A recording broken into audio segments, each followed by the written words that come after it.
ایک بوڑھی خاتون نے ریلوے اسٹیشن فون کیا۔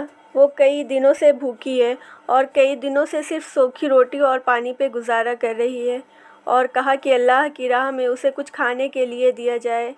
ایک منکر خدا بھی اس کی گفتگو سن رہا تھا اور اس کو ایک مذاق کی عادت سوچی۔ اس نے کھانے پینے کی اشیاء خریدی اور اس بوڑھی عورت کا ایڈریس معلوم کرنے کے بعد اپنے نوکر سے بولا کہ جا کر اس بوڑھی عورت کو دے آؤ۔ جب وہ پوچھے کہ کس نے بھیجا ہے تو بتانا یہ شیطان کی طرف سے تحفہ ہے۔ وہ بوڑھی عورت اتنا زیادہ کھانے کا سامان دیکھ کر بہت خوش ہوئی اور جلدی اپنے گھر کے کونے میں وہ رکھنے لگی۔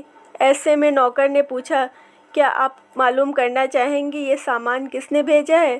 یہ سن کر وہ بولی، مجھے اس کی کوئی پرواہ نہیں کس نے بھیجا ہے، مگر اتنا معلوم ہے کہ جب میرے رب کا حکم آتا ہے تو شیطان بھی حکم کی تعمیل کرتا ہے۔